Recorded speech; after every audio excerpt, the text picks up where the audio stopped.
The king shoved past the outer guards and demanded a prophecy in a voice that sliced through chanting and incense. The Pythia collapsed into the bronze bowl's fumes and began to speak in looping fragments. The assembled crowd froze because they knew one pronouncement would bend law and sword. Suspicion tightened in the narrator's chest as he watched the ritual being framed into policy. The narrator adjusted his bronze spectacles and left his place in the archive to see who would claim authorship of the words born in smoke. He carried a worn leather-bound field notebook under his arm. He had been granted access to temple records for research and remained, by training and temperament, an investigator of procedure rather than theology. He watched the high priest, his face set like a coin, step beside the king and lower his voice. The central problem was immediate and concrete. Prophecy was not simply utterance. It served a decision that would redirect grain distribution and levy ships for the coming campaign. "Speak plainly," the king demanded. "Tell us whether we sail this spring or wait." The Pythia's breath came thin and measured. She inhaled, exhaled, and the bowl sent up a blue ribbon of smoke. The first beat of suspicion slid into anger among the envoys when the oracle's words refused to commit. The Pythia, a border that remembers its hunters, and then stammered into a list of metaphors that would later be parsed. The king's hand tightened on his scepter. The high priest inclined his head and mouthed a single line meant only for the king's ear. The narrator recorded that exchange with a small, deliberate scratch of his pen. They moved immediately into private interpretation. The high priest led the king to the outer atrium where torchlight fell in bands. He spoke low. "The king as jaw worked, you heard the god, your radiance. It warns of enemies who have been fed by the sea. It counsels caution, not war." The king asked, "Or does it counsel a strike?" The high priest's fingers brushed a ledger slung at his hip. He did not answer that question directly. Pythia stood at the temple threshold, her veil hanging like a tool. She had been trained to shift cadence so that the same sentence could be read for different ends. Her voice quality, the half, song, the thin cadence, made lines pliable. In the atrium she watched the king and the priest, but did not approach. The narrator noted the way she moved her shoulders, and how she placed a laurel in the bronze bowl when no one looked. Later, beneath the sanctuary, attendants ground laurel leaves and powdered bark. The high priest inspected the mix and dipped a finger into the ashes. He did not smile, measure by grain. He told an attendant, "Half a drachma more of this will cloud the voice toward hesitation." The attendant nodded and kept to his hands. Only motions. The Pythia rehearsed the rhythm of her voice and traced small glyphs in ash with a steady fingertip. The narrator followed, because the ledger in his satchel whispered of connections. He had already seen notes in margins, names, payments, petitions sealed with knot, work marks. Each petition in the ledger was a small map of influence. He slid a brittle folder from his bag and checked the names against a list he kept of patrons. In the council tent that night, envoys pressed the king beneath torchlight. The king paced. His face was blunt with fatigue. "We cannot let merchants decide our borders," one envoy said. "We need clarity from the god." The high priest listened and made calculations by expression. He traded promises in coded phrases. "Ports for concessions, exemptions for silence. We will follow the will of the shrine," he said publicly.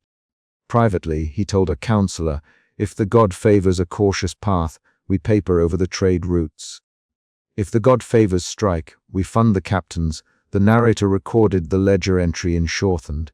Exchange of grain quotas for naval letters. An external event arrived when the narrator returned to the archive at dawn. He felt the texture of the vault door, cold bronze and rust, and slipped inside. The ledger lay where he left it, but a sealed bundle of petitions had been tucked beneath a false board. He worked the board free with one cuffed hand and found a second ledger, smaller and more recent. The cover was unmarked. The inside listed petitions tied to names he recognized and coded notations that matched the high priest's hand. He read one line aloud to himself: House of Nestor requests decree for port tax relief price. Council on contested land. Signed. Senior Steward.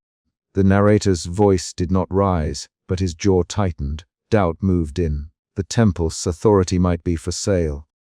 He carried the ledger to the sanctuary and confronted the high priest. The scene escalated quickly into open argument.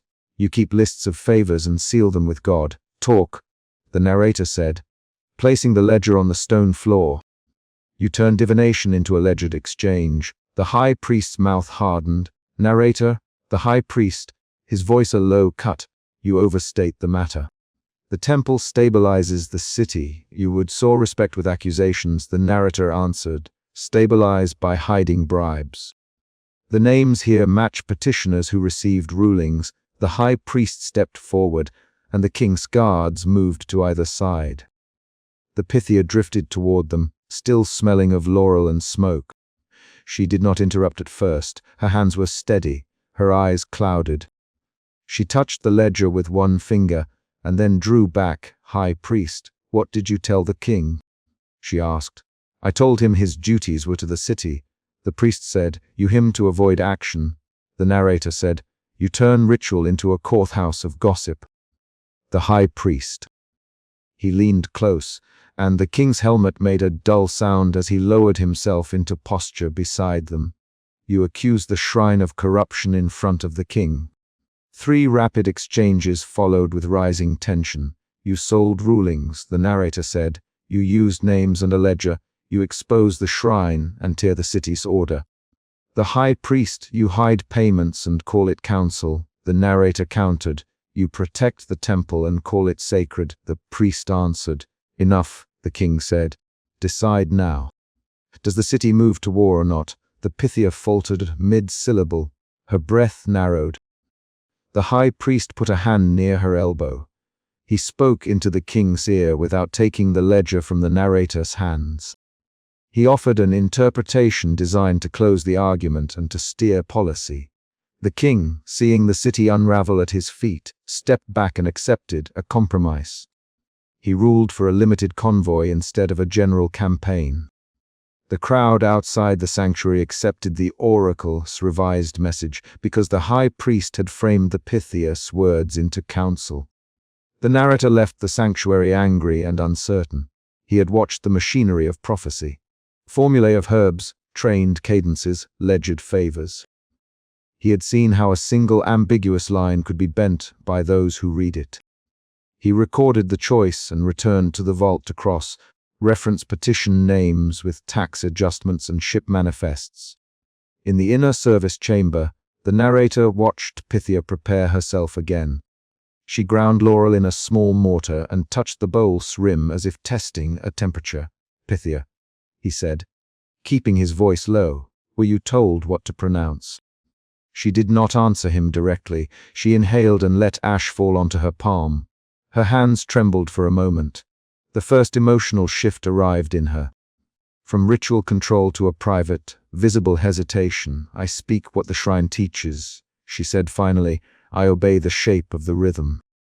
It is all I can do. The narrator watched her fingers trace a line in ash that matched an earlier marginal glyph he had seen in the ledger. He wrote the glyph into his notebook. The second event was an unplanned discovery. A frightened attendant slipped a sealed note into the narrator's palm and fled. The note bore a seal he recognized. A minor steward who had petitioned the shrine 2 months earlier. The note contained a short line. If you read the ledger, burn this page. They watched the archive. The narrator did not burn the page. He photographed the line in graphite and then returned the paper to the attendant's hiding place for now. At midnight in the council tent, the high priest negotiated with envoys again. If we allow the convoy, we preserve the grain in the city and buy time to secure the ports, he said. If we strike, we risk a blockade. A counselor from the house of Nestor interrupted. We paid for counsel. We expect our lands to be recognized. The high priest smiled thinly and produced a document. He slid it across the table, and the counselor's hand closed around it. The narrator arrived at dawn and found a fresh entry in the small ledger. a line noting a letter dispatched to the captain of the convoy and a notation that favored merchants would receive tax relief. He traced the handwriting to the high priest and to another hand, one the narrator matched to a steward in the king's inner circle. Betrayal rippled through the narrator in a physical way. His hands went cold. He braced his fingers on the table. He took the ledger and sought confrontation again, this time in the archive vault where records could not be altered without witnesses. He placed the ledger between himself and the high priest and named the names aloud: House of Nestor, Steward Lysander, Captain Theron. You arranged a favor, then pressed the king to accept a tailored interpretation. That is a transaction in practice. The high priest's face lost color. Pythia arrived and faced them both. You put me between two hands, she said. You make me the hinge. I perform and you use my voice. Her words were not a plea. They were an articulation of the pressure the ritual placed on a live human throat. The argument escalated to a physical shove when a guard pushed the narrator aside to take the ledger. A scuffle began. The Pythia moved to the guard and put her hand on his arm. She spoke a line and then staggered slightly. Her trance had been interrupted. The narrator felt the third emotional shift, from suspicion to a cold, practical resolve. He stepped forward and folded his jacket over the ledger to protect it. They marched into the sanctuary where citizens were gathering. The high priest moved first, and the king followed. The Pythia's voice emerged, measured anew and shaped by what she'd seen. She announced a version of the oracle that smoothed unrest. The god counseled order, not accusation. The crowd dissolved into hesitant acceptance. The high priest handed pamphlets, scribbled pronouncements, out to the priests in the forecourt. He used the ritual to fix civic calm. The narrator did not leave. He pressed his palm to a temple column and felt the carved notch where names had been burned. He wrote the time and the sequence of events into his notebook. The ledger remained closed under his jacket. Back in his study that night, the narrator spread copies of petitions across a low table. He read aloud lines that matched ledger entries and tax records. He checked dates, cross-referenced ship's logs and the king's orders. He found a clear link.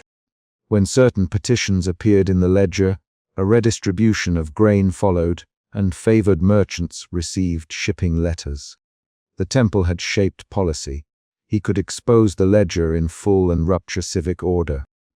He could also preserve the secret and allow the temple to keep a public language that disguised private transactions. The moral axis sharpened into a choice that demanded a public act. He felt pressure in his chest, his jaw clicked. He wrote 3 lines in his notebook and forced his hands steady. He packaged exact photocopies of the key ledger pages and left a sealed packet on the desk of a counselor known for integrity. He left without a note. He himself, this was not betrayal of the city, but an act to let law adjudicate the temple's influence. On his way out, a courier arrived at his study door and knocked twice with a firm hand. The knock at the study door closed the chapter's immediate conflict into a new, concrete event. The narrator folded the ledger copy, slid it into a pouch, and answered the knock. The courier handed a petition with the king's seal. It requested the temple's counsel on a matter of coastal rights and named House Nestor.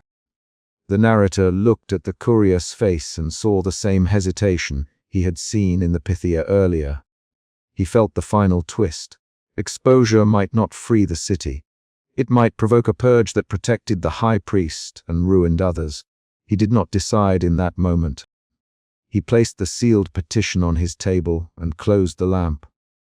He eased the ledger back into its place in the vault and set the false board over the bundle. He recorded the sequence in his notebook. The king's demand, the ambiguous oracle, the private steering, the ledger found, the confrontation, and the public smoothing.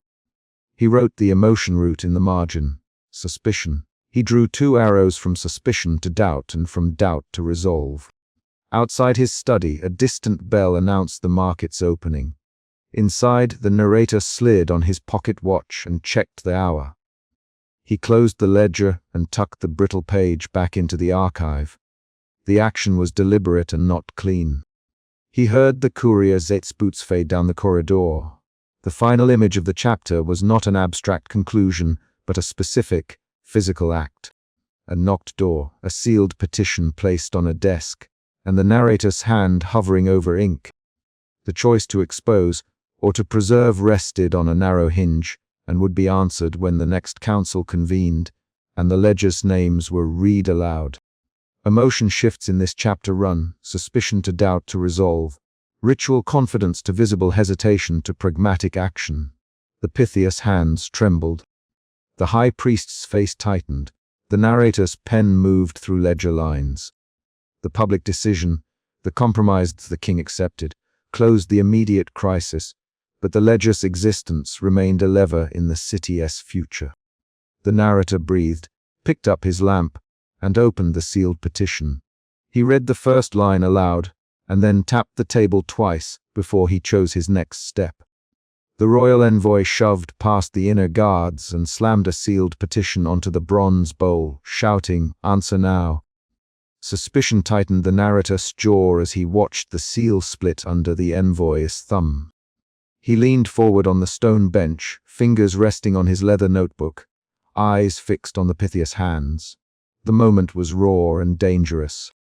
A petition that could bind a treaty or spring a war, presented at midnight. Within that hour, the shrine could make law or invent it. The narrator had seen the king demand prophecy once before.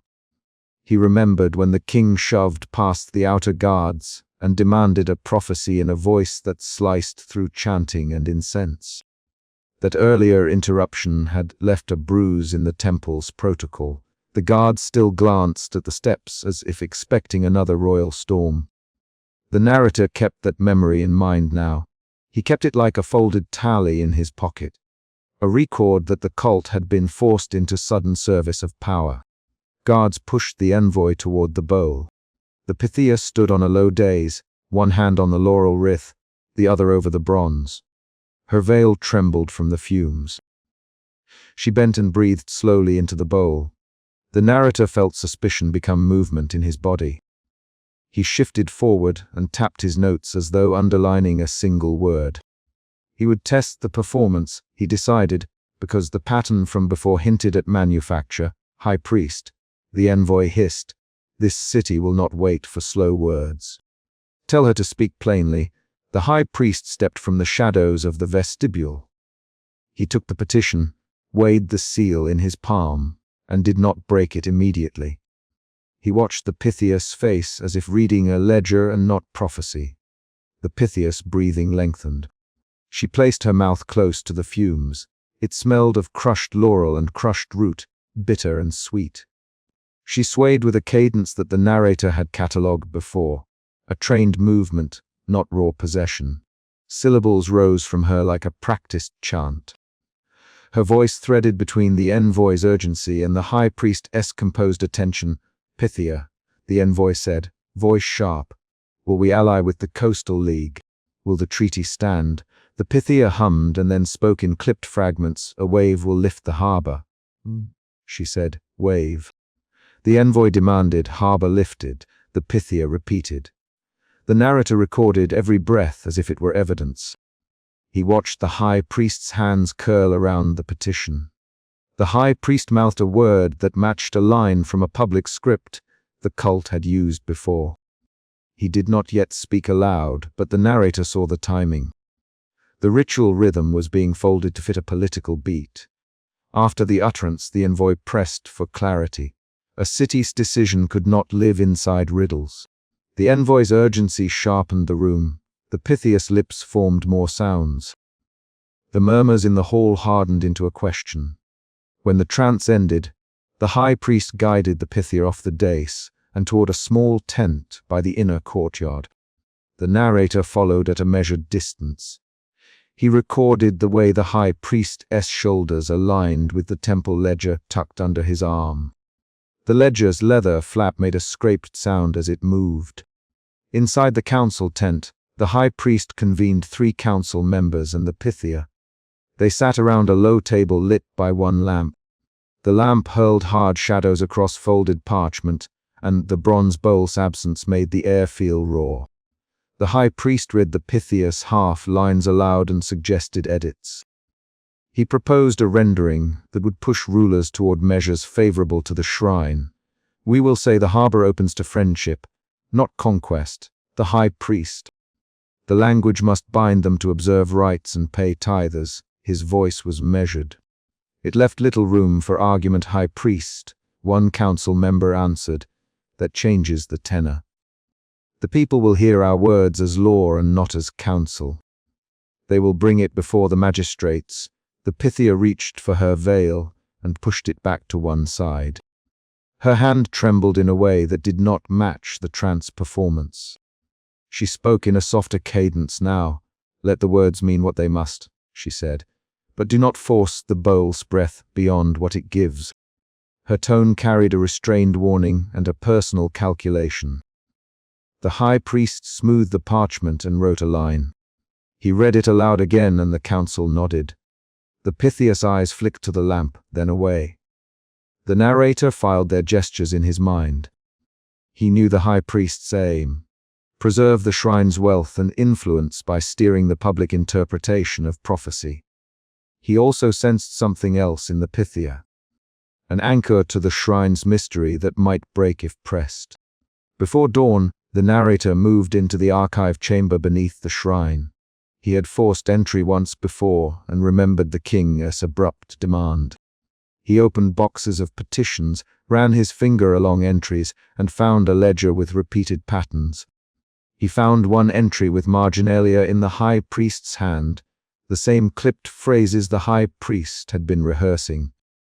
The ledger showed a sequence of petitions and matching public pronouncements that aligned exactly with civic policy the temple later supported. A sound at the door made him look up.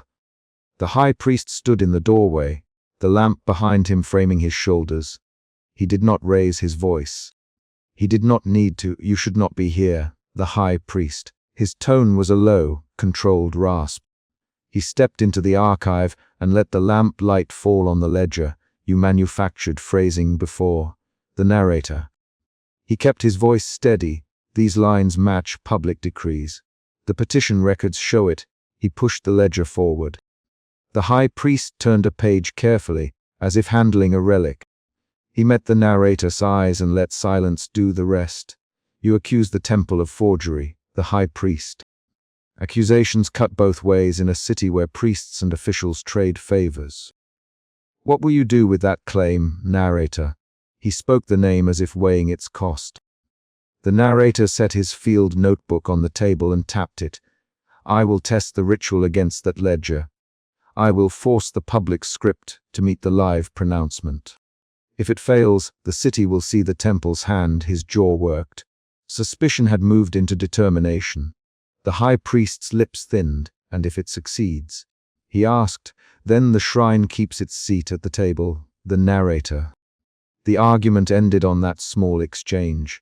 The narrator left with a copy of the ledger's page tucked in his robe. He did not run. He walked the corridor and planned the next test. Bring the scripted phrasing into the anteroom, where a magistrate might hear it by chance. At pre-dawn, a young magistrate arrived to draft the public decree. She had been assigned to transcribe the Pythias words. She carried an ink satchel and a thin wax tablet. Her name was Lysandra. The narrator had seen her before in meetings where she argued for detailed civic accounting. She approached the council tent to gather the phrasing and stopped when she heard the high priest rehearsing. We bind the harbor to ritual observance. The high priest intoned, reciting a line he had refined. Those who refuse will forfeit trade rights. Lysandra froze. She stepped closer and peered through the tent slit. The Pythia sat just inside, hands folded. The magistrate's fingers tightened on her tablet. She mouthed the words to herself, and the syllables did not match the Pythia's fragmented lines recorded earlier. Lysandra leaned against the anteroom wall and pressed the tablet flat. She had a choice: present the wording publicly as the high priest intended, or expose the mismatch and risk the temple's ire. Her fingers felt the wax's cool surface, and she realized the ledger the narrator had mentioned would prove the phrasing was manufactured. The young magistrate slipped a hand into her satchel and found a small folded note, a private instruction from a senior official reminding her to avoid overt clashes with the shrine. She closed her eyes for a breath.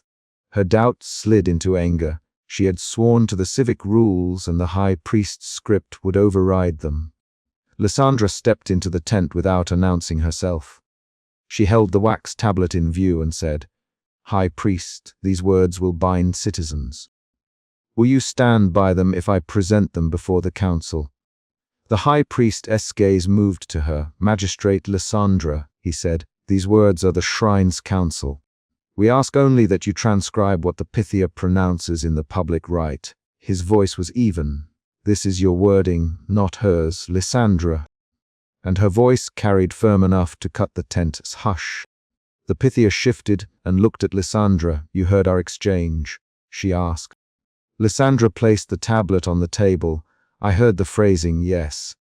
I heard the Pythias lines at the bowl, and then your reading here. They are not the same. If I present this to the council as the Pythia's voice, I will be lying." Her jaw tightened. The high priest's hand moved to the ledger at his belt. "You would bring that ledger forward?" he asked. Lysandra answered, "If the wording is manufactured, I must correct the record. The people deserve to know the difference between counsel and law." She did not back down. The high priest and Lysandra exchanged 3 quick back and forth lines, voices sharp and taut. The Pythia watched them, eyes flicking between both of them. Then she stood. "Let the public decide what it hears. The Pythia, read what you must, Lysandra. If the bowl speaks otherwise, let the bowl be heard." Her voice carried an odd mixture of resignation and challenge. At dawn, the temple filled for the public rite. Town criers had spread word that a decision would be declared. The main hall smelled of laurel, wax, and packed bodies. The narrator took a place near the rear, ledger copy safe beneath his robe. Lysandra took her place among scribes. The high priest moved like an actor to his cue. The ritual began with measured steps. The high priest gave a nod, and the Pythia mounted the dais. He mouthed a line to her, the phrasing they had rehearsed. The public leaned forward.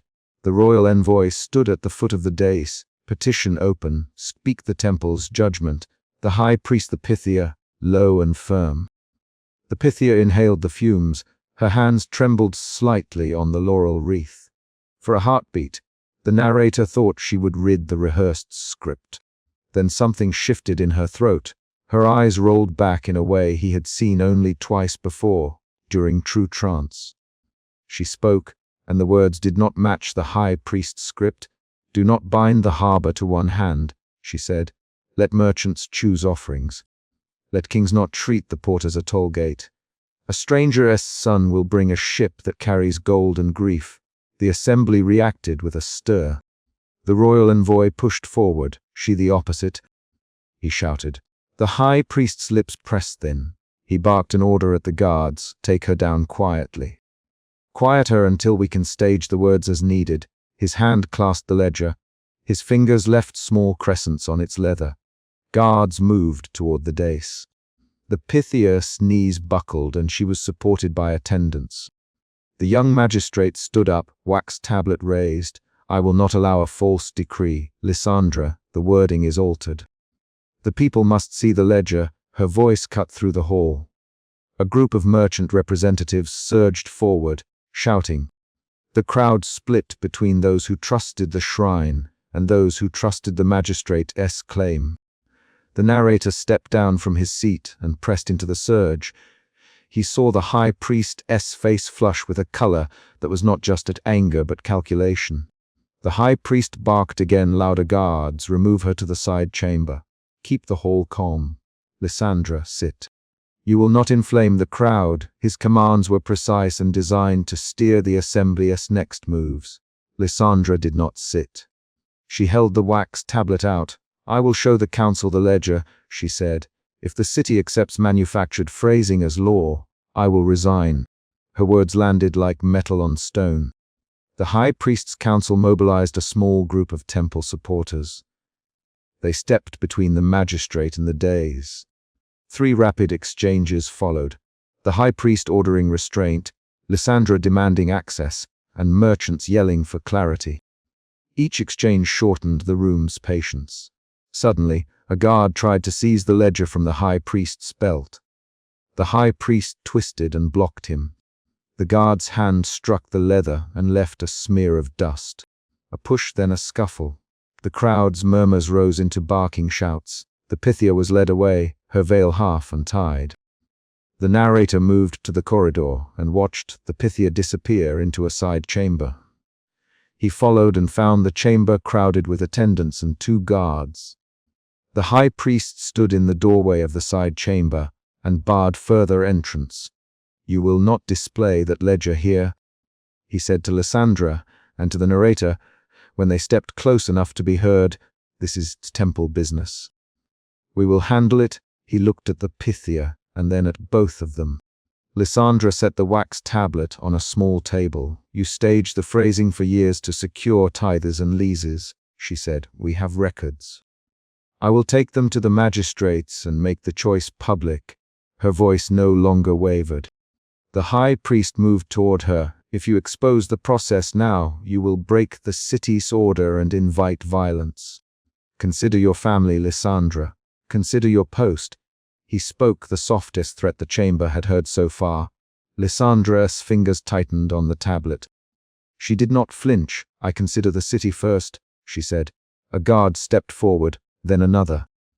The Pythia was helped to sit on a low stone bench. She looked between Lysandra and the high priest. Her eyes were not clouded now. They were clear and hard. "Do what you must," she said to Lysandra. "I will not hold the words back if the bowl speaks." Her voice was a brittle promise. The young magistrate moved to leave. The narrator followed. He could feel the assemblyist tension still ringing behind them. Outside on the temple steps, laurel leaves lay scattered where attendants had trodden. The crowd on the square argued in heated clusters. The city rocked a degree toward disorder. At dawn's edge, the narrator watched officials gather in small groups and exchange swift papers. The ledger's existence had become known to a cluster of magistrates.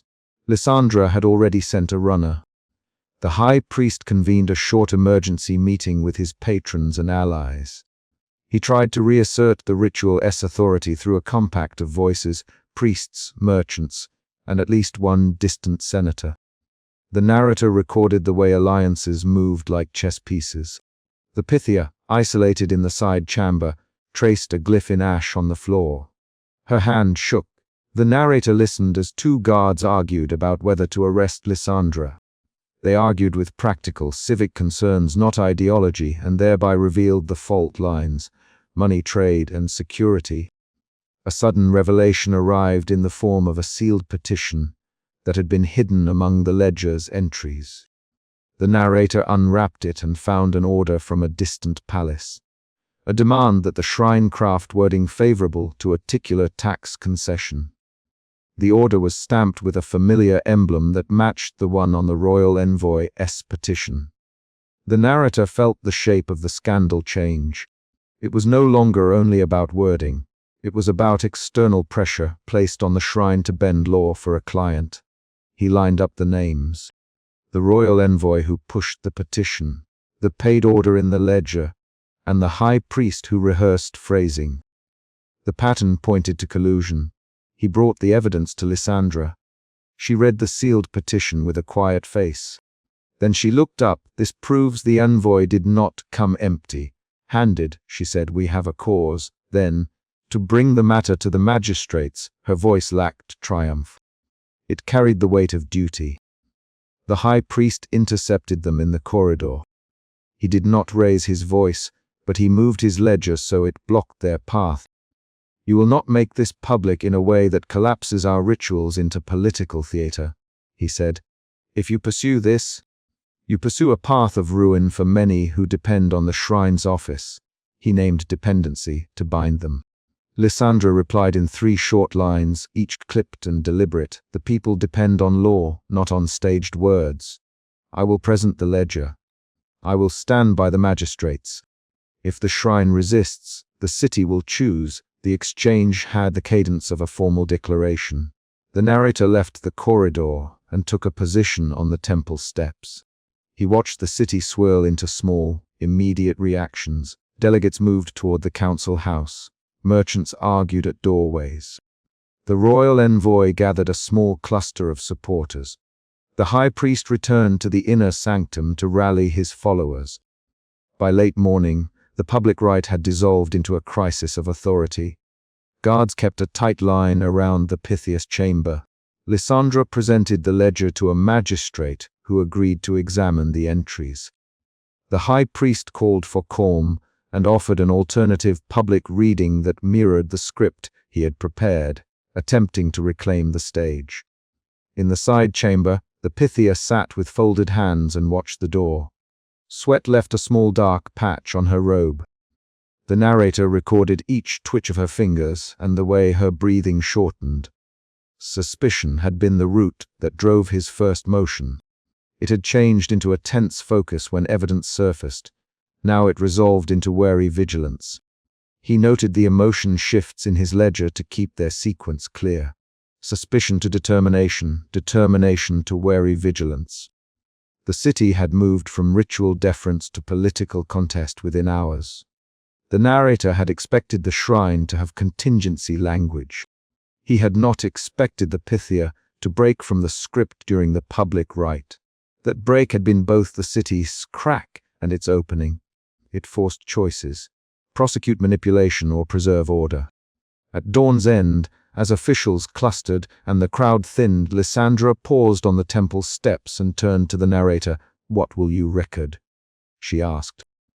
He lifted his notebook. "I will record the ledger, the petitions, and the moment the Pythia pronounced words that did not match the script. I will note who stood where and who moved the ledger. I will write the names of those who chose stability over truth and those who chose truth over stability." He closed the book with a measured sound. Lysandra dipped her head, "Then see that the magistrates receive the ledger intact. Do not let the temple substitute another copy." The narrator nodded and walked into the crowd. He placed a sealed copy of the ledger with a magistrate's clerk. He stayed long enough to hear the clerk promise to present it at the council meeting. He left before the meeting concluded. On the temple steps, laurel leaves lay in small, crushed piles. The Pythia's veil had been set aside by an attendant who kept a watchful eye. The high priest's supporters gathered in tight clusters near the shrine's column. The city did not yet know what verdict it would accept. The shrine's monopoly on meaning had been punctured, but the final shape of authority had not been decided. The narrator paused and wrote one last line in his notebook. Then he folded the page and tucked it into his robe. He watched Lysandra walk toward the council house with her tablet and felt the city's tension balance on her steps. He saw the high priest step into a corridor and vanish behind a carved door. The Pythia's hand lifted to sweep dust from her palm and left a streak across the stone bench. The chapter ended not with a resolution, but with a concrete, carrying action. Lysandra's clerk lifted the ledger and began toward the council, the seal intact. The magistrates would open it, and a new contest over authority would proceed from that moment. The trapdoor gave way under the narrator's shoulder, and a scribe's sleeve vanished into the dark with a soft, guilty curse. Suspicion drove the narrator's hands as he hauled the man into the lamplight and found a ledger half folded, its pages salted with incense ash. "What are you doing?" the narrator demanded. The scribe froze, fingers white on the ledger's spine. The ledger proved the central problem at once. Written oracles matched civic decrees by name and date. The first 5 sentences state the conflict plainly. The narrator had followed a lead from the king's violent demand for prophecy a week before, and from the royal envoy's sealed petition that had forced a ritual in the inner sanctum. Those earlier confrontations had left a raw ache of doubt at the narrator's ribs.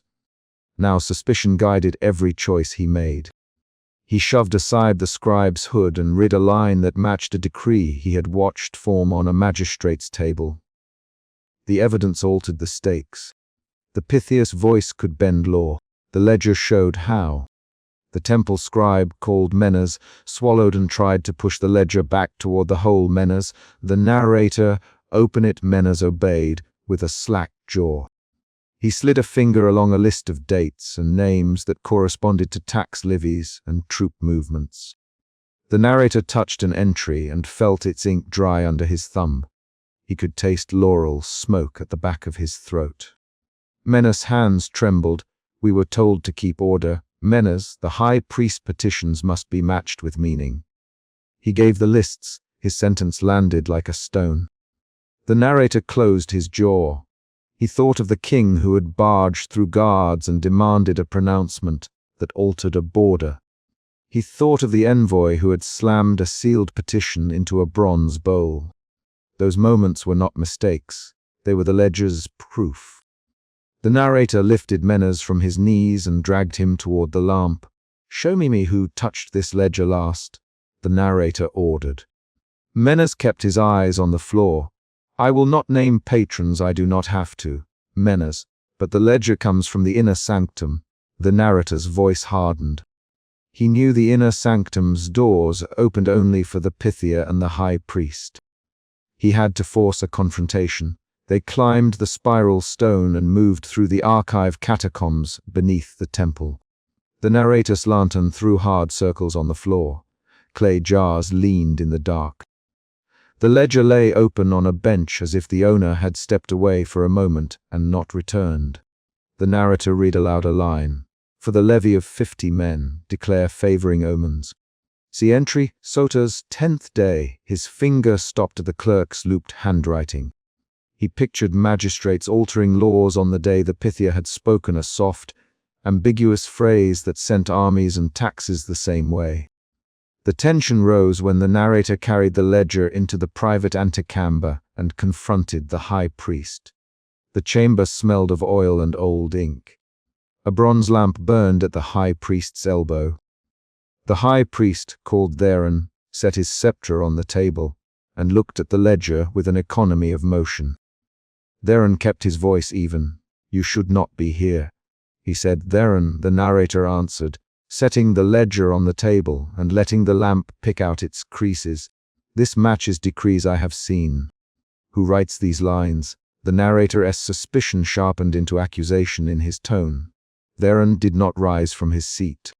Theron tapped the scepter twice against the table in measured beats. "The lists are not for forgery," he said. "They are tools. A state without direction collapses into faction. We provide clarity." "You mistake order for deception." The narrator heard the word order and heard the political logic beneath it. He knew that explanation could hide coercion. Tools for whom? Theron. "The narrator, show me a patron who signed these." Theron reached into his satchel and produced a ledger of petitions arranged by seal, not by text. He flicked a finger over wax stamps and civic marks. "We answer those who bring the city forward," he said. "Not every petition is for them that bring it." Menas knows the forms. Theron lifted his gaze, and the narrator saw calculation, not guilt. The exchange left the narrator with a new shift of emotion. Doubt moved toward a sharper, colder fear. The ledger implicated figures beyond the temple. Theron's calm did not reassure the narrator. He had to act where words failed. He for a rehearsal of a ritual the next dawn, claiming archival reasons. Theron consented with a clipped nod and a warning. "You must not disturb the ritual. Theron, you watch, then you leave." The narrator accepted. He planned to watch. That night the narrator stayed in a study tent and copied the largest entries into his notebook.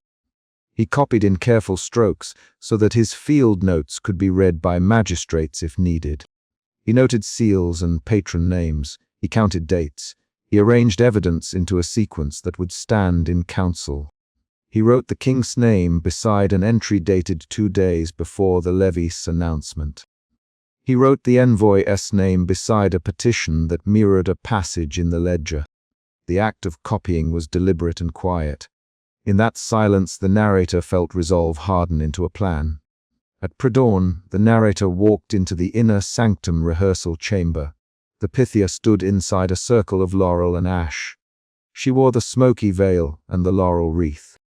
Her hands moved in a practiced cadence as if following a script. Theron stood at her shoulder with a small tablet in hand. The narrator kept his distance and watched. The Pythia inhaled from a bronze bowl and exhaled slow, measured puffs of smoke. She practiced phrasing, and the high priest coached when to pause, say favor. Theron instructed quietly, pause before the name. Let them fill it. But the Pythia tried the line and let her voice waver on the clause. She repeated the phrase with an ambiguous end. The narrator watched her mouth form options. He watched Theron's fingers tap an invisible count. The rehearsal proved technique. The theatre of prophecy had rules. During the rehearsal, the narrator noticed something else. A thin coil of laurel placed at the bowl's rim bore a pattern of cuts. He crouched and touched the ash with the tip of his finger. The cut marks matched not a random ritual, but a sequence of inhalations and cues. He compared the marks to the ledger's entries on his tablet. They aligned. Each cut and each line in the ledger produced a pairing, a nod to a patron, a favored reading. This was deliberate theatrical control. The narrator's emotion shifted again. Initial suspicion had become a bitter clarity that the Pythia's ambiguity was trained. On the way out of the inner sanctum, a royal envoy burst into the anti-council tent. "I need a reading for the levy now," he shouted. His voice made the Pythia start. The envoy's eyes sought the Pythia as if the oracle's voice would reorder armies immediately. Theron closed the ledger and folded the tablet in front of his chest with a single movement that conveyed danger. He whispered a new set of instructions to the scribe and altered the rehearsal notes. "Theron," the envoy said, "our patrols need orders." "The levy cannot wait," Theron replied with a calm that sounded like policy, not ritual. "Prepare a favorable reading and name the omens you require, Theron." He slid a small strip of paper across the table to the scribe. The narrator saw the scribe's hand hesitate, and then follow the new notation. The Pythia stood between obedience and safety. The envoy's arrival raised the tension rapidly. The narrator stepped forward and said, "Theron, I have a ledger that shows your lists." Theron looked at him and smiled without warmth. "You will do this in the open. Then, Theron, bring it before magistrates if you desire scandal." The narrator's hand closed around his notebook. The chorus of the rehearsal dissolved into a political test. Dawn came and the ritual theatre filled. Magistrates, petitioners, soldiers, and a small cluster of curious nobles occupied the stone benches. The Pythia took her place with the laurel bowl at hand. The high priest kept the ledger under his arm like a concealed badge. The narrator stood at the stone dais with his own notebook folded. He had rehearsed what he would do, but rehearsal does not steel the body against thrusts in the moment. When the Pythia inhaled and let out the first phrase, the crowd leaned. She spoke in her half-sung cadence. Theron slid the ledger from beneath his cloak and placed it where he could reach for a correction. The narrator climbed the dais in a single step, slammed the ledger open with both hands. Pages spilled ash and a petition fell toward the Pythia's sandals. "Open that page," the narrator. His voice carried. He read aloud a line. "On the third day, favor the levy of 50 men. Proffer omens to encourage the people." Heads turned. The Pythia's breath stuttered. "Stop him." Theron barked. "You will not." He started and then swallowed a sputter of threat. The magistrates rose. Soldiers reached. The Pythia's hands trembled as she tried to finish the sentence she had trained to say. A rapid exchange followed. 6 lines of argument, staccato and raw. "Theron, is this yours?" The narrator. "You decide who wins and who pays." "You write decrees." Narrator. "You are reckless." Theron answered. "You cannot accuse without counsel. The council will read this ledger." The narrator. "Do you deny the entries?" "I will not bring ruin on the temple." Theron. "Menas acts under instruction." Menas obeyed orders. The narrator replied. "Orders from whose hand?" A magistrate leaned forward. "Show us the seals," the magistrate demanded. Theron bared civic stamps and muttered a defense about necessity and the danger of faction. The argument broke into a dozen quick responses in the close stone air. The Pythia's voice, which had been the pillar of the theatre, lost its hold. She looked at Theron and then at the ledger. For a moment she faltered and then admitted aloud, "I was taught to shape the pause." The admission landed like a struck bell. The crowd recoiled. Soldiers looked to the magistrates for orders.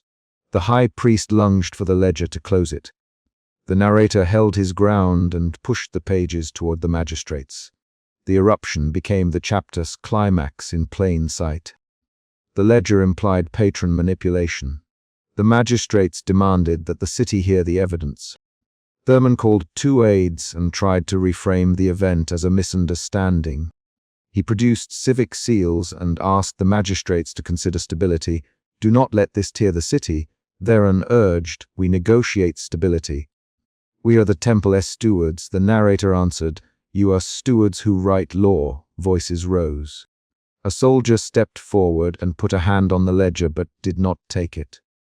The Pythia put her palms over her mouth and retreated behind the veil. The crowd's reaction split the forecourt.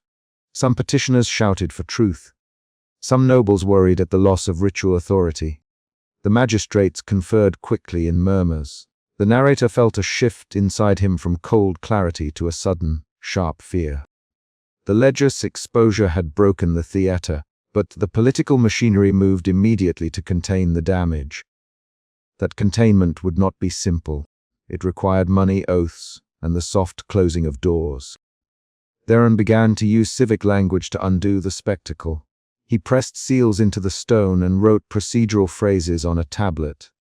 He called in aides and had them roll out records that looked like bureaucratic proof.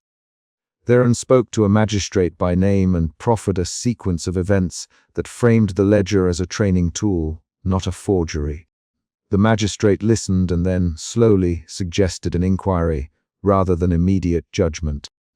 The crowd's anger thinned. The narrator felt his authority slip in the official channels. Men shouted that order mattered. A noblewoman in a laurel robe suggested that sedition could follow the ledger's revelation. The narrator shoved his notebook into his sleeve and looked at the Pythia. She had retreated into a small group with Theron. The Pythia's shoulders shook, but her face was careful. She mouthed a name that only the narrator could see. Menas. Later that gesture would mean confession. After the public collapse, the forecourt's energy shifted to damage control. Theron used civic seals and fast talk to frame the exposure as a misled page. He used the temple's reputation to soften magistrates' immediate action. The narrator was pushed aside by a pair of soldiers and marked as a troublemaker.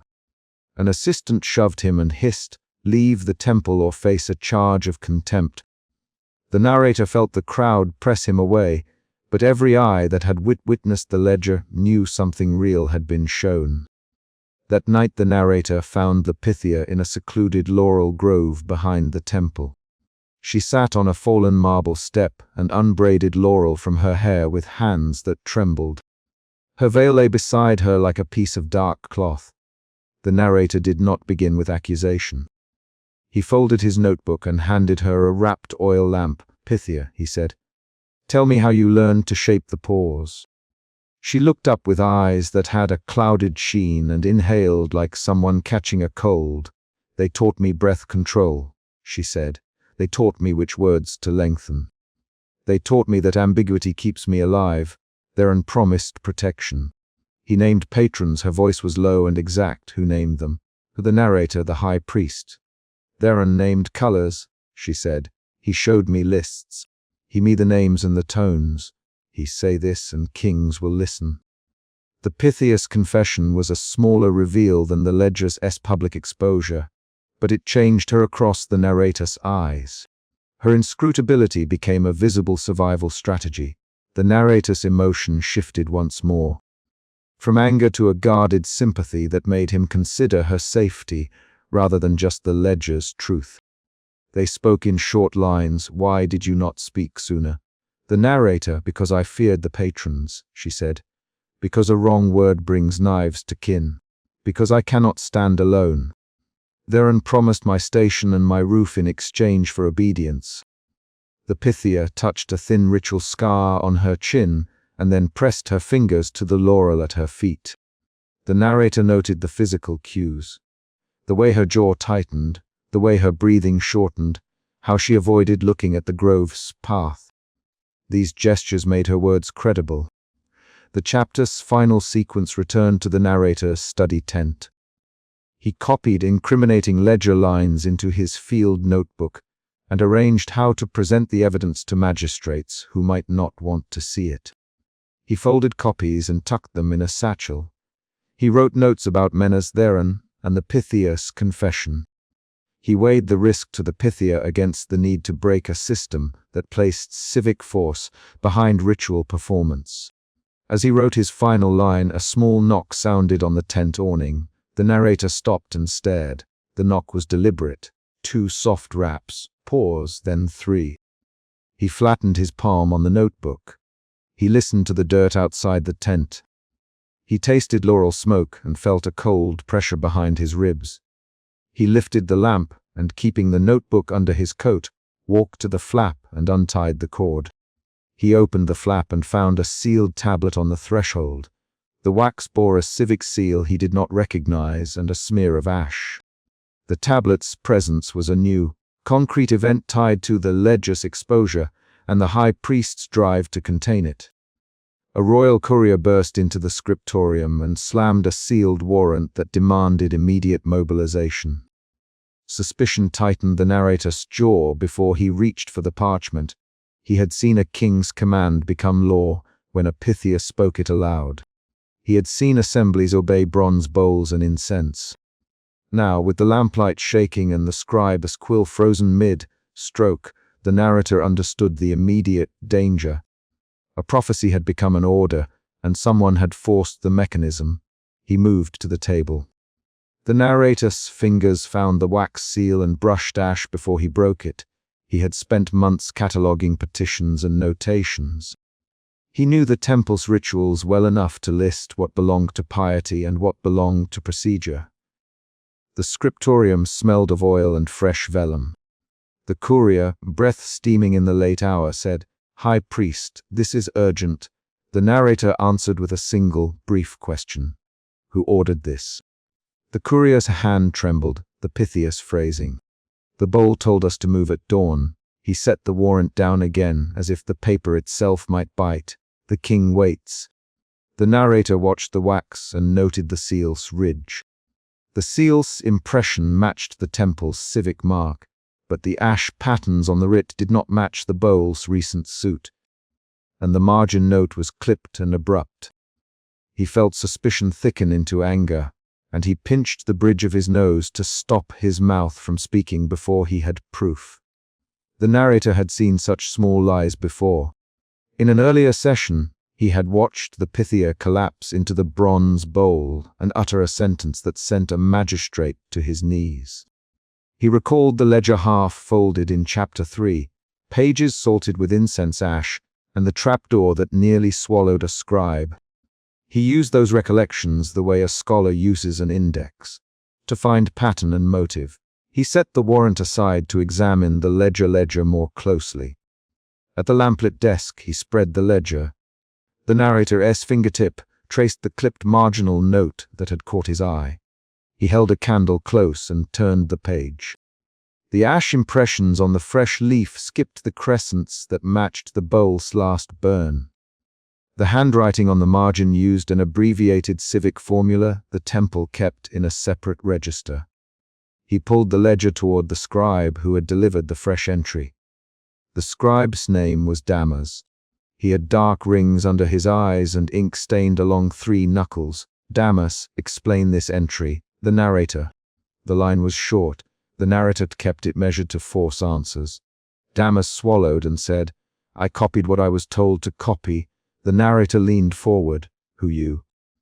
Damas glanced toward the inner corridor and answered. "The overseer spoke my name." The narrator's hands tightened around the ledger. The overseer, the high priest, moved through the scriptorium like a man who had learned to measure every step. He wore a formal ritual vestment over his tunic and carried an inscribed scepter. He stopped at the doorway and did not enter. His voice carried iron. "Leave the man alone," he said. "This is sacred procedure. Disturbing the records is sacrilege." The narrator did not back down. "The ash doesn't match the bowl's last burn," he said. "The margin uses the civic formula." "Damas, did you see that formula in the bowl's transcript?" Damas shook his head. "No, sir. I copied the ledger as I was given it." The overseer, he swallowed. The high priest's jaw tightened and his hand went to the scepter. "Enough, you accuse the temple of forgery. You will answer to the guards." The narrator felt his anger shift under his ribs toward sharp fear. The narrator's mouth remained calm, but he registered the guards at the corridor's mouth, and the way the overseer arranged his shoulders to invite obedience. He had expected confrontation, but not this speed. The guards closed in.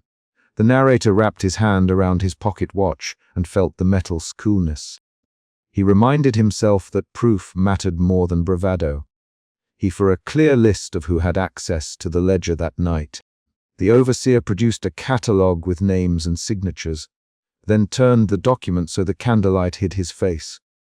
The narrator read 3 names.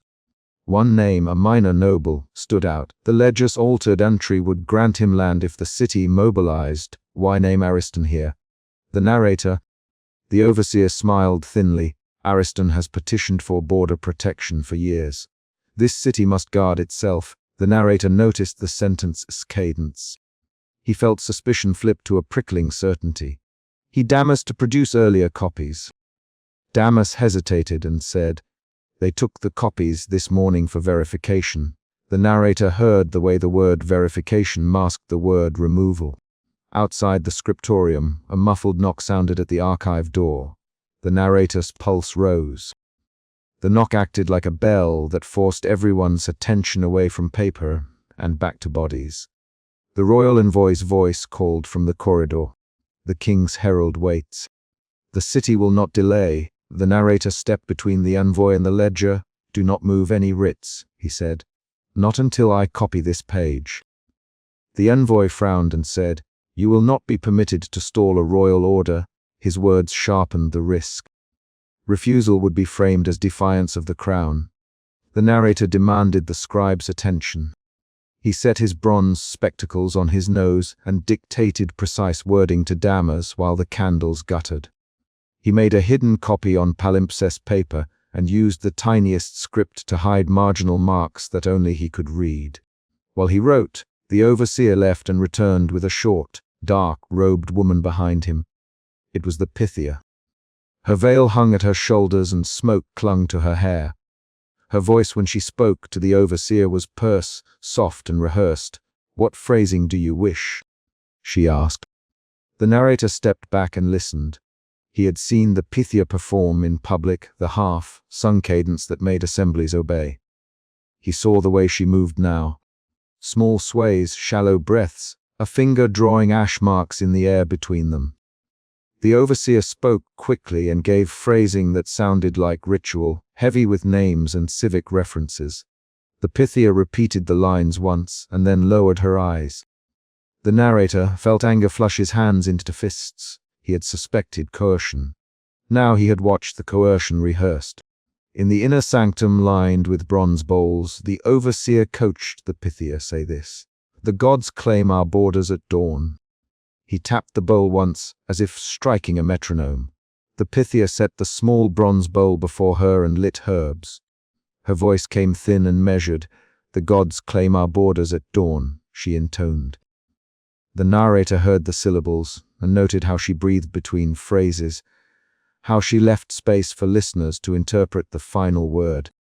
He had seen that technique before. Use ambiguity to force obedience without leaving a clear blame. The narrator moved closer and said, "Pythia." She lifted her head and met his eyes through the veil. Her grey eyes were pale and steady. He kept his words controlled. "Did you read this exact phrasing in the bowl, or did the overseer rehearse it for you?" The Pythia blinked and exhaled. "High priest, what is this?" she asked. The overseer did not answer the Pythia. He looked at the narrator. "You will not lecture the temple. Leave now." The narrator tightened his grip on the ledger and asked the Pythia directly, "Did you see Ariston's name in the transcription?" Her hand trembled on the bowl. "I do not recall seeing that name," she said, voice thin. I felt pressures in the phrasing." The narrator heard the attempt to avoid direct lying. He pressed, "Pythia, if your phrasing moves a city and one man gains land because of it, do you not owe the city the truth?" She lowered her eyes and traced a glyph in the ash. The narrator watched her fingers and noted the ritual scar that ran down her chin. He heard a guard shift behind him. The corridor had filled with officers. The narrator, the overseer, to explain how only one ledger copy had gone missing. The overseer named a list of petitions that had required verification and made them sound routine. The narrator watched the guard captain's face as names were read aloud. The guard captain, a blunt man with a scar across his knuckle, said nothing until the narrator him. "Were you ordered to remove copies?" The captain's eyes flicked to the overseer, and he answered, "I received orders to secure certain petitions for the king's convenience." The narrator heard the phrase "for the king's convenience" and did not trust it. Tension rose like a pressure the narrator could measure in breaths. Then the corridor door banged and a herald arrived with seal, stamped notice. The king would attend the dawn ritual. That arrival spit everything. The narrator realized the chance for public exposure was at the ritual itself. He pocketed his watch and sought Damas in a halting whisper. "Can you make a copy?" he asked. "Outside light will blur the ash." "I need a clean page." Damas looked at the narrator's watch and then at his hands. "What will you give me?" he asked. The exchange was short and quick. The narrator unfastened his pocket watch and laid it in Damas' palm. Damas accepted without hesitation. He slipped the watch beneath his robe and pushed the ledger toward the narrator's hidden page. The narrator wrote directly, copying the altered line, and then adding his own minute marks in the margin. He sealed the hidden copy into a scrap of parchment and slid it into his sleeve. A new fear replaced the earlier anger. Fear that the overseer would detain or discredit him before he could show the forgery. He had to act before dawn. He moved through the service corridors beneath the temple while guards lined the stairwell above. The corridors smelled of damp stone and oil. The narrator kept his steps low and his shoulders bent to vanish beneath the salt-stained arch. In the corridor he encountered a minor noble, Ariston, who stood with 2 retainers. Ariston's face was pale and eager. He greeted the narrator with a bow that looked like a calculation. "High scholar, Ariston, you will attend the rite." The narrator, "Why have you sought borderland?" Ariston smiled and said, "Security is stability, and stability is land management." The narrator watched the man's eyes. He did not look like a man who expected war. He looked like a man who expected opportunity. A sudden shout echoed from the stairwell. Guards had ordered the narrator arrested for defaming the temple. In the stairwell, men grabbed his arms. The narrator did not resist violently. He let them hold him while he noted faces and watched for allies. In the hallway beyond, a scribe shoved a scrap of folded paper into his hand when the guard captain's back was turned. The paper contained a precise replica of the altered entry. The narrator felt a small surge of relief and then immediate danger. He had proof, but he was surrounded. He feigned compliance and let the guards lead him toward a holding cell. At the stone arch he pretended to falter, clutching his chest as if the shock of restraint had unequaled effect. When a guard released his grip to reach for a lamp, the narrator dropped to one knee, slipped through a narrow doorway used by servants, and pushed into the lower passages that ran beneath the temple. He ran with his robe trailing, the weight of the forged page pressing against his thigh. His breath punched in his ears while footsteps hammered pursuit in the stone above. At dawn, the temple filled with the city's assembly. The bronze bowl sat on its low plinth, and smoke curled from it in thin columns. The Pythia took her place, and the high priest stood behind her with his scepter visible as a signal of control. The narrator slipped into the outer aisle and unrolled his concealed copy as the ritual began. The assembly hushed for the Pythia's voice. The narrator stood and moved to the edge of the central floor with the altered ledger in hand. He called out, "Stop the rite." The call echoed in the stone chamber and cut through the chanting. The high priest barked a command, "Seize him." Guards reached for the narrator, but he thrust the ledger into the public light and opened it to the altered page. He read the margin aloud with calm, precise delivery. "Here is the altered entry naming Ariston to gain land if the city raises arms." He turned the page to show the ash mismatches, the clipped formula, the difference between the bowl's suit and the ledger's pattern.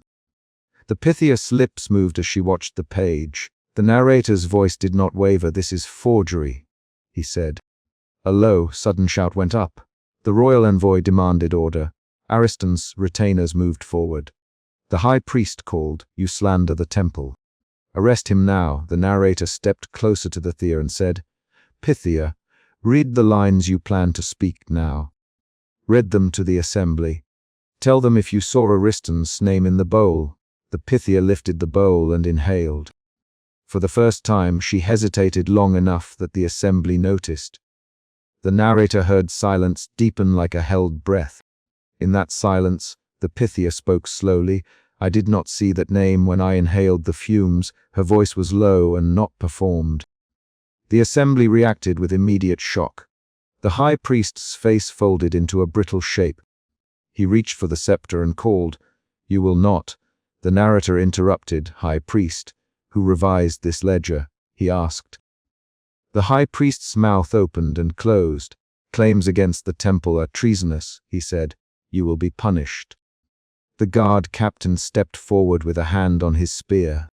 Then Ariston spoke, and his voice changed the room. "I did not ask the temple to name me. I swore no oath to remove law for gain." His eyes were fixed on the high priest. The retainers shifted like a ripple. The narrator watched a new tension unroll. Factional loyalty against civic law. The guard captain glanced at the overseer, then at the king's envoy.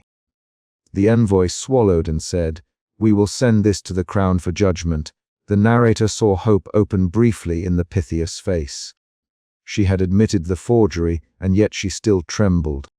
The high priest stepped forward and lowered his voice so only a few could hear. "Pythia," he said, "you owe your protection to this house.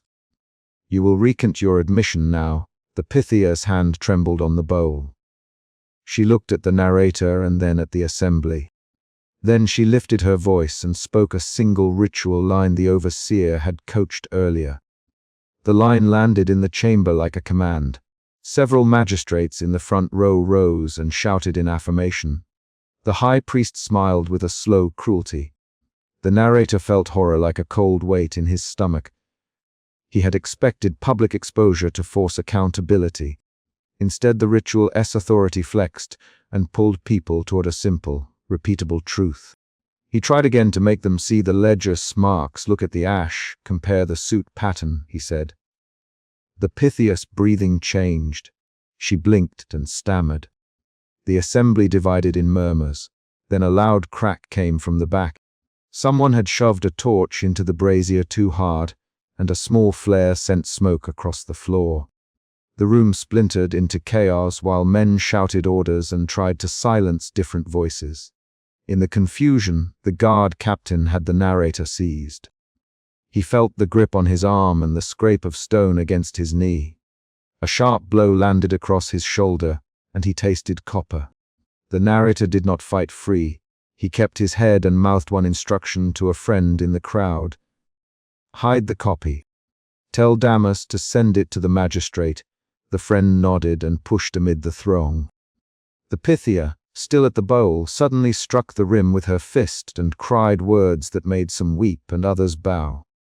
Her public words had regained their force.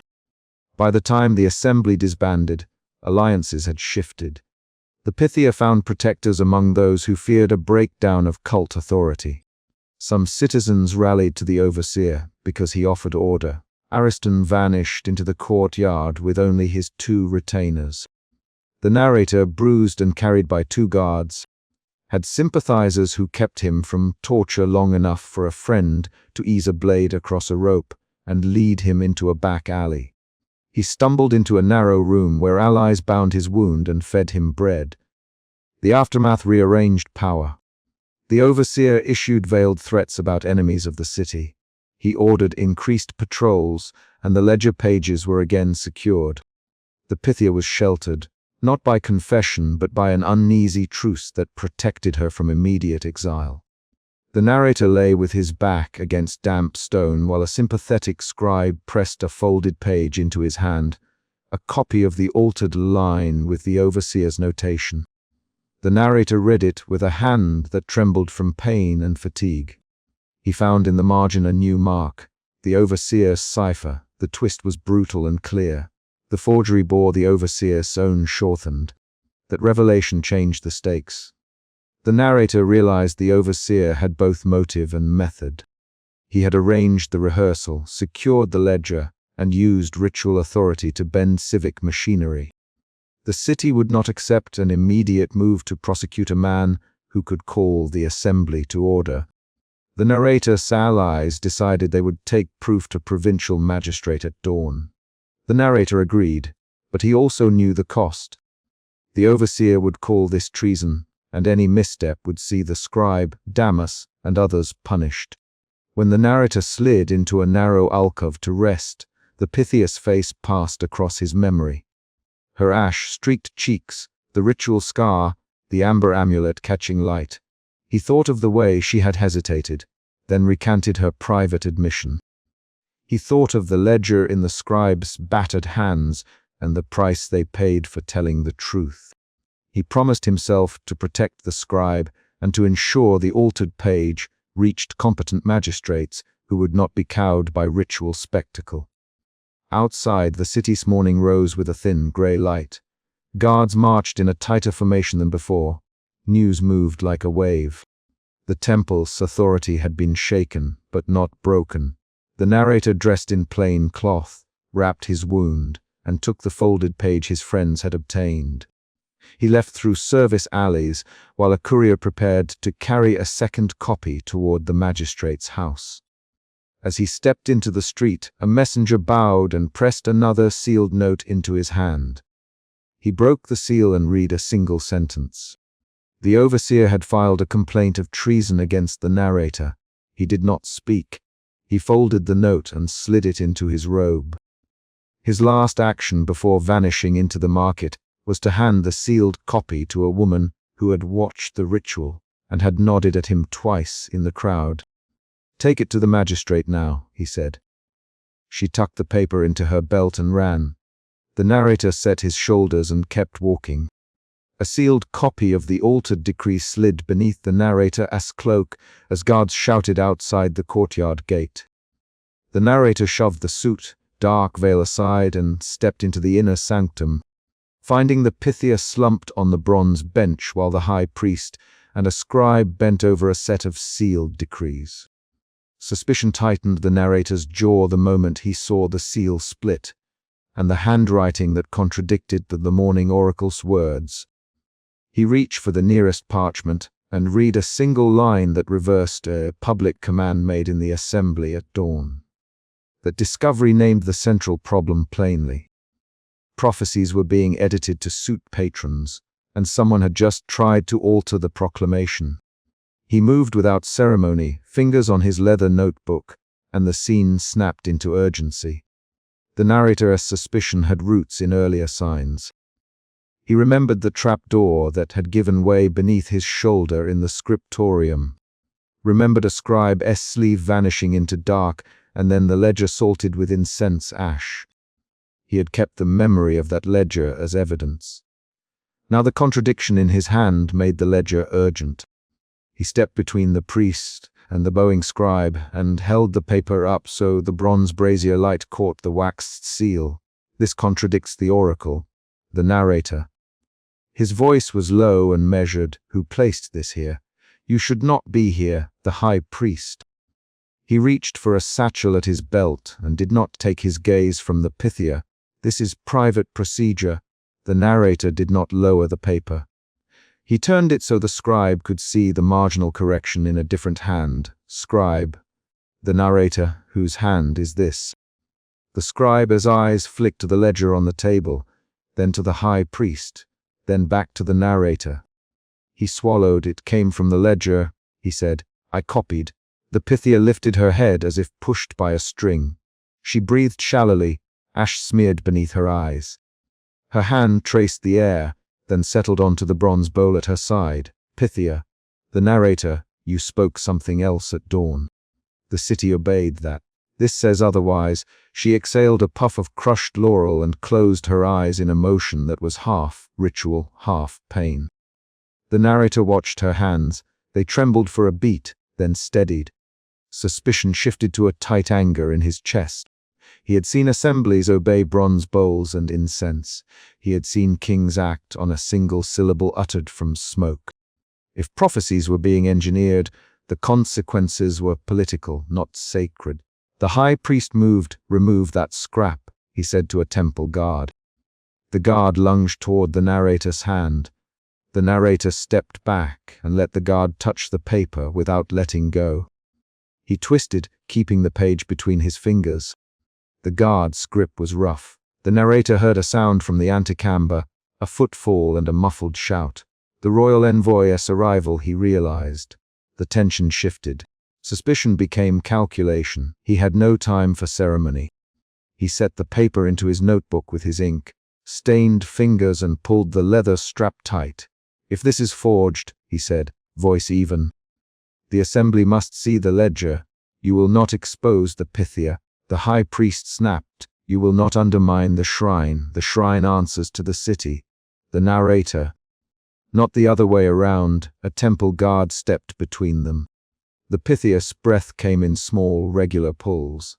The narrator leaned closer and read the smudged note at the margin of the paper. The handwriting matched the ledger he had smuggled earlier. Another memory surfaced.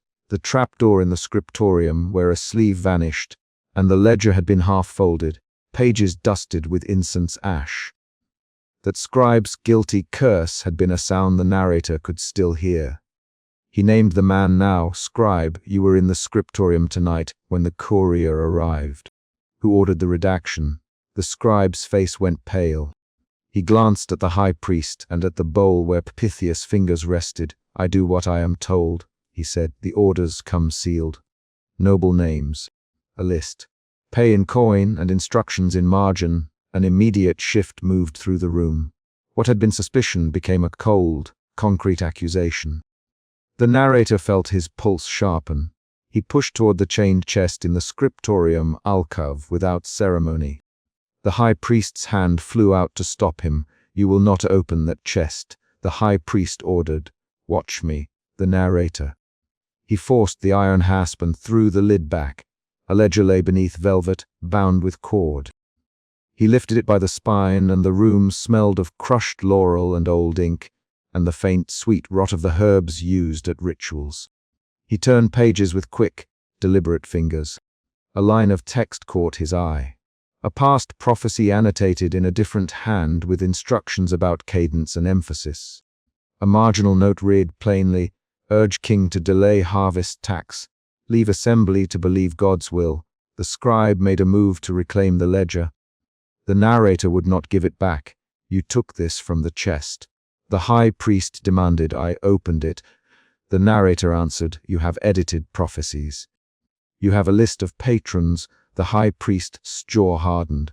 He reached into his vestments and produced a small bronze bowl and a leather satchel. He set the satchel on the table and loosened the mouth to show a handful of dried herbs, their dust rising in the brazier light. "Those herbs are used in rites," he said. "They clear the throat and still the mind. They do not make words for us." The narrator held the ledger higher. "These margins say otherwise. They list patrons and dates and payments." "These are instructions, Master High Priest." The high priest's voice narrowed. "You intend to ruin the order. You will be remembered as the man who broke the sanctuary. I will be remembered as the man who told the king what the shrine does in secret." The narrator. A hard silence grew. The Pythia sat more upright. A temple guard bolted the inner door. The scribe stood with his hands clenched, editorial ash still in his calloused fingernails. Outside, a royal envoy banged down the temple steps. The drama expanded. The ledger's existence made the stakes explicit. The royal envoy's voice reached them through a curt opening. A public oracle now. The king demands answer in the square. The high priest's face shifted into practiced calm. He closed the ledger and tucked the satchel away. "We will provide the oracle as planned," he said. He met the narrator's eyes. "Order must stand." The narrator moved toward the door. "If you stage it with the ledger hidden, you will deceive the assembly. I will bring the ledger before the magistrate if you proceed." The high priest's hand left the door and rested on the inscribed scepter at his hip. "You will not make this public here," he said. "You owe the shrine caution." "I owe the city truth," the narrator answered. "And I owe no secrecy where kings use smoke to cover deals." A temple guard stepped forward. The narrator felt fingers tangle in his robe and a rough palm on his shoulder. He turned and faced the guard, and then the high priest. His action was small and precise. He snapped the ledger open and removed a page. He smoothed the sheet flat and showed the named patron list. "Look," he said, "the ledger names nobles and dates. It gives words to be spoken. Who can say this is not forgery? Who can say it is not instruction?" The royal envoy pushed through the outer door, wax still soft on his seals. He saw the assembled men inside and lifted a sealed command. "The king expects the oracle to instruct the assembly on the riverworks." "Make it fast." The narrator's mouth tightened. His suspicion had curved into resolve. Then it slid into fear of what would happen if the assembly learned the shrine had been steering policy. He could imagine mobs and reprisals. He could imagine the Pythia dragged from the bench. He also imagined the city clinging to order, preferring a lie ordained by ritual to a messy truth. A junior priest stepped forward from a shadowed alcove. He had watched in silence. He lifted a sealed margin note and set it on the ledger's open page. The note matched a line the narrator had seen earlier. "This corroborates the ledger," the junior priest said. "I will not obey that order to lie." The high priest's expression flickered. He barked at the guard, "Quiet him." "He will not break rank." The junior priest folded his arms and kept his posture steady. "I will answer the assembly honestly," he said. "If the god is to be served, the god will speak from true breath, not penned margins." His voice was steady enough to split the room. The crowd outside thickened as word spread of the public oracle. The narrator realized the moment had arrived where choices would produce the new balance of power. He set the ledger in his arms and walked to the threshold, the bronze seal of the high priest catching light on the way. The Pythia rose slowly and wrapped her smoky veil around her shoulders. The high priest took his scepter. They moved into the courtyard as dawn found the marble stairs damp with condensation. A crowd gathered. Merchants, magistrates, and men with the circles of banners on their arms. The royal envoy climbed the steps and called for a hush. The high priest lifted his scepter and arranged the Pythia on the ritual stage. The narrator stood to the side with the ledger open on his palm. "We will begin." The high priest intoned. He bent close to the Pythia and whispered directions. The Pythia inhaled the fumes from the small bronze bowl the high priest slid to her. She closed her eyes and swayed in the cadence that had guided rulings across generations. The crowd leaned forward. The scent of crushed laurel and smoke moved among them. The Pythia's voice opened. Her tone was the half-sung cadence the city recognized. She named the king and spoke of riverworks. The direction of her words matched the morning pronouncement that had favored the noble house. The crowd murmured agreement.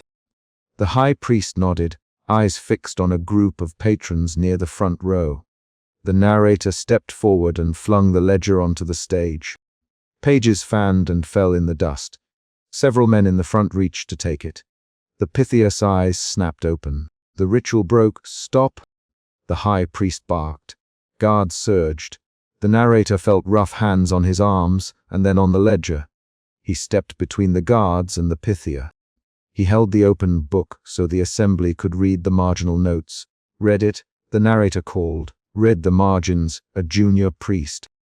The same man who had set the note earlier seized a loose page and turned it to the crowd. He read, "A just cadence.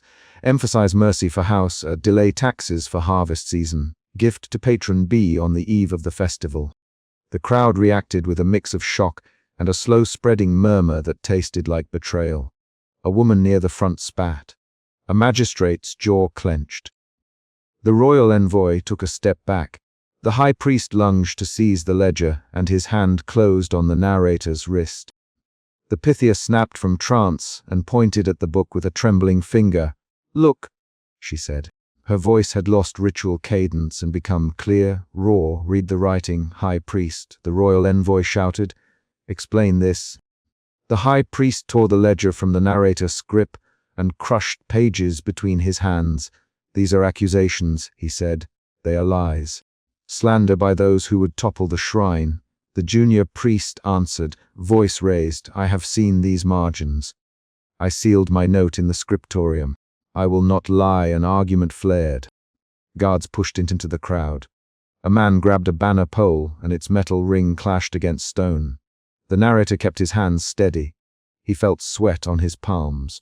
His suspicion had become certainty. Then certainty thawed into a cold sorrow as he watched people he had respected recoil. "Listen to me. The narrator, the ledger shows procedure. It shows that prophecy has been guided by patrons. The Pythia spoke words every day. Some were true, some were shaped. We will not know which unless we examine each record openly." A woman in the assembly cried out. "You would destroy the shrine!" "No, the narrator. I would return authority to the city." The high priest called for the guards to detain the narrator. The royal envoy moved forward and signaled hesitation.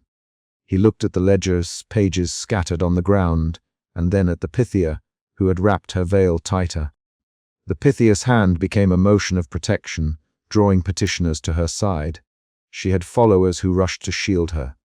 A scuffle broke out. The high priest's hand struck the ledger and ripped a corner out. A guard pushed the junior priest back with his spear. The royal envoy paused and then signaled for arrests. 2 soldiers stepped toward the high priest and placed his wrists in iron cuffs. The crowd hissed. The Pythia's petitioners raised their voices in protest. The royal envoy shouted, "Hold." He looked at the magistrate who had arrived and then at the assembly. "We will detain the high priest pending inquiry," he said. "No executions. Order must remain." The high priest's mouth tightened. He glared at the narrator. "You will be remembered as the man who tore down the temple," he said. "You will be remembered as the man who used it like an office of favors," the narrator replied. A guard pushed the narrator aside and 2 soldiers took the high priest away under escort. The Pythia did not follow. She sat still, eyes directed at the ledger. A coalition of petitioners clustered around her and blocked access. The narrator wanted to press the ledger into the magistrate's hands then and there, but the royal envoy signaled for calm and motioned the narrator to a private tent where municipal clerks waited. Inside the tent, the magistrate's scribe took the ledger. He flipped through pages and annotated the edges. "This will be recorded and examined," the magistrate said. "We will decide what to do with the shrine once we have the facts." His voice left an opening, not a verdict. The narrator released a slow breath he had not known he held. Emotion shifted again, from suspicion to anger to a fatigue that sat in his shoulders. He had exposed the mechanism of control. The city would respond in policies and hearings now. He felt unease at what that would do to the Pythia. She had been both tool and prisoner to the system. Outside the tent, the Pythia placed a laurel wreath in the dust and then rose. She came to the magistrate tent guarded by petitioners who insisted she speak before any further action. She stepped forward with a veil still at her throat. "Pythia," the magistrate said, "will you answer where these margins come from?" She met his gaze and then looked at the narrator. Her voice was breathy and precise. "The words I give have always drawn from the shrine's memory and the air I smell. But I do not write the margins. I recite. I do not count coin. I do not sign names. Who draws the margins?" the magistrate asked. A junior priest stepped forward. "Under orders from the overseer," he said. "They inscribed certain phrases so patrons would hear what they expected." The magistrate's brow furrowed. He closed his hands over the ledger. "Then we must investigate. The temple is a public institution. We will form a council to review these records." The Pythia knelt and touched the magistrate's hem. "Do not rend the shrine to ruin," she said. "Some come for counsel in desperation. Some come with honest hearts. If you burn every petition, you leave the people no sanctuary." Her plea changed the tenor. The magistrate sat back and considered the policy with the weight of a mandating city order. The narrator watched the Pythia's hands tremble as she spoke. He noticed the ritual scar on her chin and the laurel tucked into her braid. He saw how quickly the crowd's anger could swing to protective fervor. That observation pulled at him. The political movement he had begun would not be clean. Outside, the high priest was escorted through a side gate. The royal envoy watched him go but did not push for immediate execution. He raised his hand to the crowd and said, "There will be no mob justice today. We will use the law." His tone calmed several voices. The narrator decided to hand the ledger to municipal custody. He set it on the magistrate's desk and wrote a short note for the record describing when and where he had found the ledger and the prior incidents. The trapdoor that gave way under his shoulder, the scribe's sleeve vanishing, the stolen note salt with incense ash. He referenced the scribe who had cursed in the scriptorium. He closed the book and slid a single annotated page into his own field notebook before sealing the ledger with a municipal ribbon. The Pythia watched him do this. She did not smile. Her hand brushed the bronze bowl at her side and then withdrew. "Will you protect me?" she asked, quietly, to the narrator. He met her eyes. He had watched her sway in ritual cadence, breathe shallowly when speaking prophecies, sketch ambiguous glyphs in ash. He had seen her craft and her fear. "I will be honest in the record," he said. "I will not make you a scapegoat." She nodded and folded the smoky veil tighter. The junior priest stepped up to her and placed his sealed margin note on the magistrate's desk. "I will sign testimony," he said. "I will not keep silence." When the magistrate's clerks closed the ledger in municipal custody, the crowd dispersed in heated groups rather than with a single resolution. The royal envoy lingered near the steps, watching faces and measuring reactions. The Pythia's petitioners gathered her and guided her through an alley away from the square, so she would not be harried. The high priest was led toward detention, and the magistrate promised inquiry. The narrator lingered by the temple steps. He felt both closure and the pressure of unfinished threads. He had exposed the method of control. Redacted prophecies, paid margins, and hallucinogenic fumes that shaped pronouncements. The moral line had shifted again in his mind. From suspicion to outrage to practical concern about collateral harm. He had wanted to return authority to the city, but he did not want the Pythia destroyed for a system that had used her. He sat on the temple bench where the Pythia had rested earlier. He opened his field notebook and slipped the single annotated page he had kept beneath the leather. It was the page with a margin instruction listing dates and names and a small notation in the high priest's hand. He traced the scar on his own memory of the scribe's sleeve vanishing under the trapdoor, and thought of the man dragged into lamplight and cursed. That memory had guided him to the ledger. It now guided his next choice. A clerk approached and asked for a statement. The narrator dictated a clear, precise record. The sequence he had witnessed, The discovery, the ledger's contents, the high priest's attempt to hide files, the junior priest's corroboration, and the Pythia's public plea. He watched the clerk copy each line and seal it. When he finished, the magistrate's scribe said, "We will convene a council. There will be hearings. We will decide the shrine's fate by law." The narrator nodded. He closed his notebook and slipped the annotated page inside its pocket. He stood, ready to leave the square, when a small hand touched his sleeve. It was the junior priest. "Thank you," the junior priest said, "for not letting it be swept away." The narrator stopped. He looked at the young priest's face, fresh, tired, eyes set with a resolve that did not yet own the weight of years. "You did good work tonight," he said. "You signed a note. You stepped forward." "That matters." The junior priest's jaw tightened. "We are not saints," he said. "We are people in a place that taught us how to speak. But someone must choose to speak openly." They stood in the echo of the courtyard. The Pythia's petitioners passed by, their voices low and urgent. The royal envoy consulted his seals. The magistrate returned to his tent to set the lists. The narrator felt a mild, physical exhaustion in his limbs. He walked away from the temple, down the steps, and along a narrow alley where the stone still held last night's humidity. He paused under an arch and slid open his notebook. He removed the annotated page he had tucked inside and looked at the list of names and dates. He wrote a single line in his margin. "Delivered to magistrate. Retain copy in field notebook." He slid the paper back into the pocket and closed the notebook. A shadow at the far end of the alley shifted. He did not look immediately. He kept his step steady and his posture measured. He felt rather than saw, a presence noting his movement. A figure stepped from the shadowed arch just as the narrator folded his notebook. The figure wore a hood and did not speak. The narrator felt the weight of being watched but did not break stride. He walked past the figure and felt a hand brush the notebook's leather. He did not stop. He walked toward the market lane and the city's morning bustle. From the shadow of the arch, the hooded figure remained.